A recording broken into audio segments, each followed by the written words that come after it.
Bonjour, ici Alex de papifix.com et aujourd'hui je vais vous montrer comment récupérer les données de votre disque dur SATA.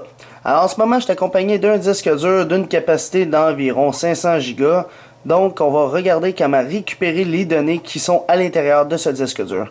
Parce que malheureusement je l'ai branché sur un ordinateur et il marche pas.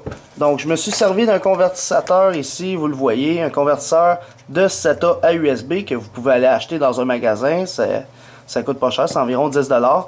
Alors vous prenez votre disque dur, vous le branchez en SATA comme ceci et vous le branchez sur votre ordinateur. Alors normalement vous devriez avoir accès au contenu du disque dur, mais malheureusement le mien ne fonctionne pas, il est défectueux. Donc le but et la mission de ce que je vais vous montrer, c'est de pouvoir récupérer les données qui sont à l'intérieur. Alors pour s'y faire, vous avez besoin premièrement du disque dur qui est défectueux. Alors vous devez savoir que si vous le branchez en USB, puis vous l'écoutez à côté de votre oreille, puis il fait tic, tic, tic, tic, c'est vraiment pas bien. C'est parce que l'hélice qui est à l'intérieur, plutôt le secteur, il bloque comme ceci. Puis il sera jamais capable de faire les tours complets pour avoir accès à tout. C'est vraiment... La méthode que je vais vous montrer, c'est vraiment pour récupérer les données avec des secteurs défectueux. Alors, celui-là, c'est un disque dur d'un ordinateur qui fonctionnait, mais qu'il était défectueux. Dans le fond, le test de lecture ne marchait plus, j'avais plus accès à Windows, puis mes données, j'ai pas pu les récupérer. Mais avec cette vidéo-là, je vais vous montrer comment essayer comment les récupérer. Là, je vais vous montrer en détail comment ça fonctionne. Fait que c'est parti, on va se rendre sur un ordinateur qui possède Windows 7.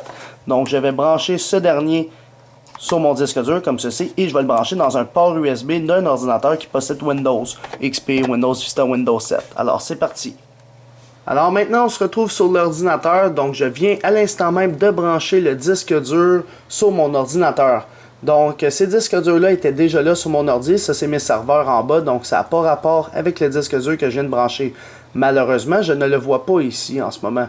Donc il est peut-être mort, il est peut-être non fonctionnel, mais pourtant j'entends pas de tic à côté. Donc vous pouvez toujours essayer un autre port USB ou même de redémarrer votre ordinateur pour voir s'il peut le détecter en le redémarrant. Bien sûr aussi, si vous redémarrez puis vous le voyez toujours pas, je vous conseille quand même d'attendre à peu près, je vous dirais 5 minutes, le temps que peut-être il va le détecter, il y a des fortes chances. Donc vous allez voir comme un disque dur qui est en train d'être détecté, comme par exemple lui, ici. Donc il est en train de le détecter. Mais il rush, il en arrache pas mal, il est en train de tourner lentement. Si vous attendez peut-être, il va peut-être le détecter, puis vous aurez accès comme ceci, puis accéder à l'utilisateur pour pouvoir backuper le tout. Donc malheureusement là, en ce moment, ça lag un peu, c'est le F qui est ici, mon G fonctionne. Il faut se rappeler c'est quelle lettre. Si vous ne le voyez pas toujours ici, ça veut dire que peut-être qu'il est peut-être formaté. Fait qu'il faut aller ici, dans ordinateur, faire un clic droit, aller dans Gérer. Alors une fois dans Gérer, vous allez constater que dans Gérer, vous avez les gestions des disques ici. En allant dans Gestion des disques, vous allez voir tous les disques durs de votre ordinateur. Alors vous devez regarder c'est lequel qui est branché, c'est celui de 640 Go. Donc bien sûr, la gestion de disque, ça peut prendre une éternité à ouvrir. Ça peut prendre même 5-10 minutes. Parce que vous avez un disque dur défectueux. Donc il est en train de faire une connexion au disque, mais c'est slow à cause qu'il est peut-être défectueux, etc. Donc si c'est rapide, vous avez deux choix. Soit que ça va être très facile de récupérer vos données, ou même l'impossible. Fait que vous avez un des deux choix là, si ça va vite. Si ça va lentement, vous avez peut-être des chances de le récupérer. Alors ça va être grâce à GetDataBack ici, qui est un logiciel que tout le monde utilise pour recouvrir des données. Donc je vais attendre voir si ça apparaît à un moment donné. Donc je vais patienter. Parce qu'en ce moment, j'ai réellement un disque dur. Là. Je ne fais pas juste la vidéo pour vous le montrer. J'ai vraiment un disque dur défectueux. Puis on va essayer de retrouver les données qui sont à l'intérieur. Fait que je vais juste attendre 5-10 minutes. Puis je vais voir où est-ce que ça en est. Alors après les 5 minutes, le mieux ce qui peut vous arriver, c'est que vos Windows, il vous dit, vous devez formater le disque F. Le disque que je viens de brancher actuellement. Voulez-vous le formater? Donc, nous, on va dire non, je ne veux pas le formater, je fais juste annuler. Ici, il n'a pas bien trouvé des affaires, il est en train encore de chercher. Alors, pour ceux qui ne voient pas leur disque ici, je vais vous mettre en situation. Ça se peut que le disque ne soit pas partitionné.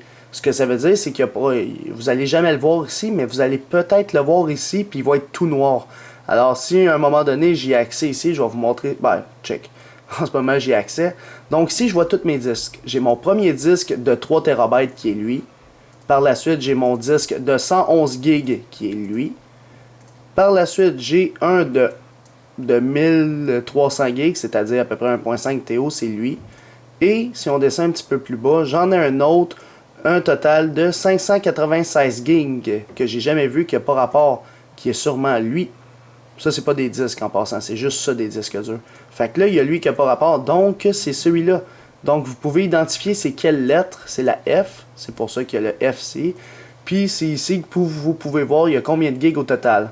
Donc pour retrouver les données qui sont à l'intérieur du disque dur, c'est bien simple. Tout ce que vous avez besoin, c'est de Get Databack. Alors, premièrement, vous pouvez l'avoir dans la description de la vidéo, où il y a tous les liens, pour le télécharger sur votre ordinateur. Alors, Get Databack, la version que j'ai, c'est la version 4.01.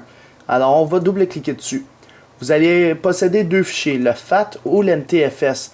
Premièrement, vous devez identifier quel type de lecteur vous avez ici. Alors, tous les disques durs, je vais vous le dire tout de suite, le secret, tous les disques durs qui ont Windows Vista, Windows 7, Windows XP dessus, c'est du NTFS. C'est obligé. Si vous avez du FAT, c'est parce que vous voulez retrouver les données sur une clé USB. Alors, c'est pas juste les disques durs pour ce logiciel-là. Ça fonctionne aussi avec les cartes SD qui possèdent des photos. Ça fonctionne avec les clés USB. Ça fonctionne avec des disques durs, même des disques durs externes en USB. Fait que ça fonctionne avec pas mal de logiciels. Puis pour vous dire, le FAT, c'est surtout les cartes SD et les clés USB. Le NTFS, c'est plus des disques durs externes, puis des disques durs qui possèdent Windows dessus. Fait que je vais faire un clic droit, l'exécuter en tant qu'administrateur. Alors, on va attendre qu'il se load. Et voilà. Donc là, il faut se rappeler, c'est laquelle. Nous, c'est le F, le problème. Donc, je vais le fermer ici, on n'a plus de besoin. Par la suite, ce que je dois faire, c'est y dire... Bon, ben, premièrement, c'est... Ben, on va y dire un défaut. Si c'est juste parce que vous avez formaté votre disque, vous pouvez cliquer sur Format. Mais dans notre cas, c'est vraiment que notre disque est défectueux. Donc, on va y dire, désolé, je sais pas, qu'est-ce qu'il y a mon disque. Sinon, tu peux y dire, qu'est-ce qu'il y a. Alors, on va faire Next. Puis là, il est en train d'identifier tous tes disques. Fait que là, il est en train de voir, bon, il a trouvé le Drive 130, qui est sûrement mon disque dur dans l'ordinateur, mon SSD. Par la suite, il a trouvé un autre disque. Puis là, il est en train de geler, c'est parce qu'il est tombé sur le F. Donc, à cette étape-ci, ça peut prendre à peu près, je vous dirais, 5 minutes encore, le temps qui passe cette étape-là. Ça peut prendre du temps parce que vous avez un disque dur qui est défectueux encore là. Fait que, on va le laisser travailler. Ça va prendre à peu près le même temps pour trouver ces disques durs-là. Ça va prendre... à peu près 5, 6, 7 minutes. Donc, je vais faire pause à la vidéo le temps qu'il identifie tout, puis on revient dès qu'il a trouvé le disque dur. Alors maintenant, une fois que le scan for drive est terminé, il va nous dire, on voit qu'il en a ajouté un petit peu plus, là, ça a pris à peu près 10 minutes cette fois-ci. C'est sûr que ça peut être plus long. Puis même, ça se peut que vous figez à cette étape-là, donc votre disque dur est trop défectueux. Vous pouvez tout de même essayer de le brancher en SATA directement dans la carte maîtresse. Ça devient un petit peu plus complexe. Là. Tu passes pas par l'USB, mais par le SATA. Ça peut vous aider. Sinon, tu peux toujours essayer sur un autre ordinateur. Là, il va me dire, vous avez besoin des droits d'administrateur pour accéder au Physique, au Logic Drive, blablabla. Oui, je l'ai exécuté en tant qu'admin. Donc ici, je vois l'intégralité de mes disques durs. Donc, je vois mon disque dur. Ouf, on le voit ici, là, mon disque dur de 596 GB qui est en fait le F qui est défectueux parce que je n'ai aucun autre qui est de 596. Puis si on va voir dans les Logical Drive, si vous aimez mieux, eh bien vous avez le physique puis vous avez le Logic. Bien sûr, sur le Logic, on voit la lettre F qui était débrouillée à celle-là. Donc c'est plus simple pour vous pour connaître ça, mais moi j'y vais avec le nombre de disques durs que j'ai, puis surtout son socket, le 131. Mais sinon, tu peux y aller avec ça. Moi, personnellement, j'aime mieux le prendre ici. Et là, une fois que vous avez sélectionné le disque dur à backuper, on fait Next. Et là, c'est là que ça peut prendre du temps. Fait que là, le temps ici qui dit qu'il reste 7 heures, c'est théorique. Ça se peut que ça prenne plus que 7 heures. Des fois, moi, j'ai connu des disques durs que ça a pris environ, je vous dirais, un bon 26 heures. Là. Ça peut prendre vraiment longtemps parce que ça y va secteur par secteur pour retrouver les données. Donc, il faut que le 0% soit à 100%. Puis là, ça peut prendre beaucoup de temps. Donc, je vais le laisser travailler sur mon disque dur, puis on va revenir lorsque le backup va être terminé. Donc, je fais une grosse pause à la vidéo, puis on vient dès que c'est terminé. Juste vous informer que si vous voyez ça durant le test de Get Databack, alors erreur, unknown error, 23, renege center, blablabla, puis il reste à 0% depuis au moins une demi-heure, mais c'est des bad sectors, puis ça, c'est pas très à votre avantage. Des erreurs 23 comme ceci, c'est... Je vous dis, il n'y a pas de forte chance de récupérer vos données. Fait que c'est sûr que vous pouvez essayer d'autres logiciels. Là. Il y a Recovery My Files, il y en a plein d'autres. Vous pouvez les essayer. Mais Get Databack, c'est un des meilleurs. Puis lorsqu'il plante, mais la plupart des autres logiciels vont planter. Mais sinon, vous pouvez toujours le laisser rouler. Puis comme je vous dis, le brancher en SATA ou même le faire depuis un autre ordi, ça peut beaucoup aider. Donc, je vais le laisser rouler. Puis on va voir ce qu'il va donner par la suite.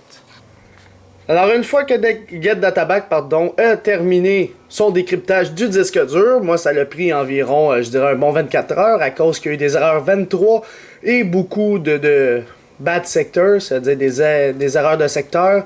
Donc, c'est pas positif vraiment, mais bon. Alors là, ça se peut que vous voyez seulement une affaire ou tout plein d'affaires ici, comme ça.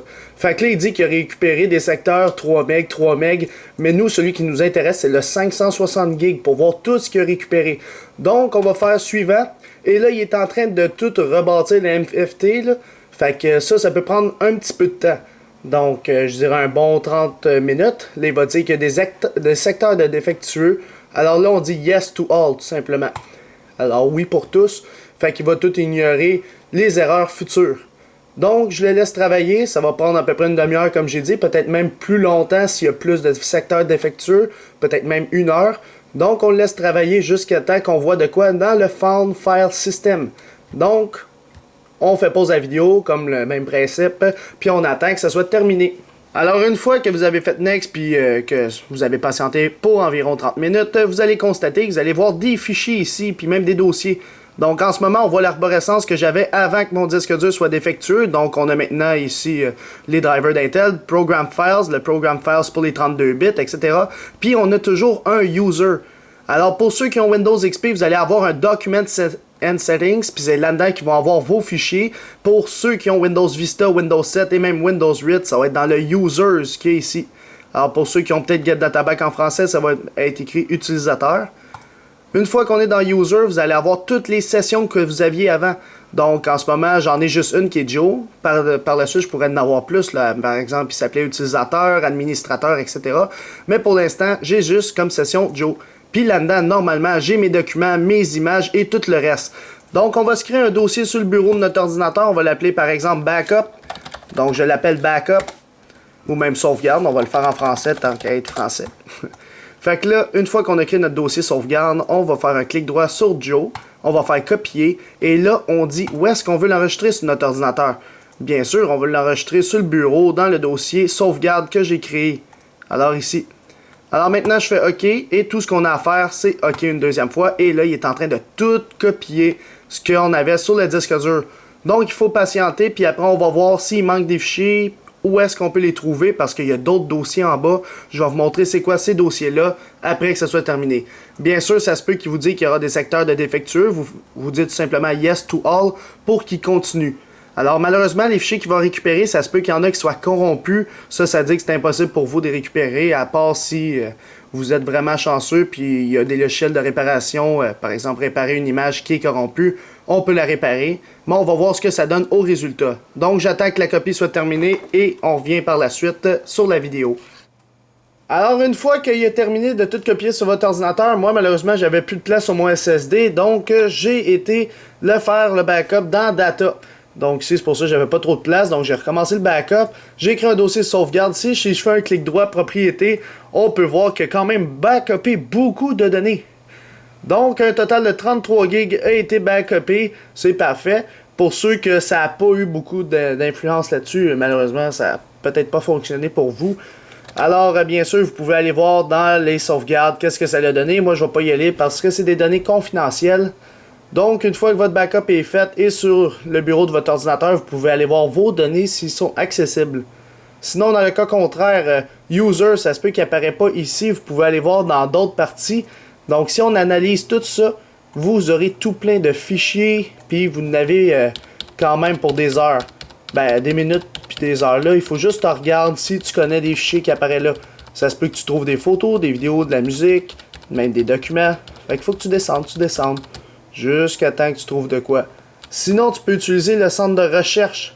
Alors ici, en haut, je vais vous montrer comment il fonctionne. Ici, Search. Tu fais une recherche, admettons, de tous les fichiers, on va dire doc.doc. Là, tu fais Enter, et là, il est en train de tout te trouver les documents Word. À date, il a trouvé un total de 69 fichiers de documents Word. Puis là, ça continue, 70. Fait que là, il est en train de tout passer ton système de recouvrement pour voir c'est quoi les fichiers doc qu'il a trouvé. Alors, pour des fichiers Excel, c'est fichier XLS. Pour des PDF, ben, c'est .pdf. Pour de la musique, c'est .mp3. Pour des photos, ben, ça dépend. Ça peut être .jpeg, .png, dépendamment c'était quoi vos formats de photos. Donc, tu peux y aller plus précisément de quelle date à quelle date, etc. Fait qu'il a trouvé un total de 250 fichiers. Alors, on voit qu'il y a quand même des données qu'il a retrouvées. Donc, admettons, j'écris .pdf, il va retrouver des .pdf. Fait que là, il dit, voulez-vous vraiment effacer la liste actuelle? On va dire oui. Là, il retrouve des PDF. Donc, ça, c'était une méthode de recouvrement pour ceux qui ont des disques durs défectueux.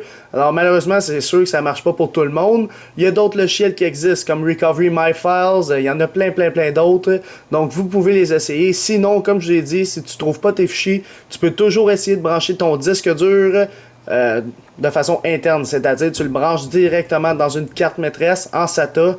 Et là, peut-être, tu peux avoir plus de fichiers découverts. Donc, c'est tout pour savoir comment recouvrir vos données lorsque vous avez un disque dur défectueux sur votre ordinateur.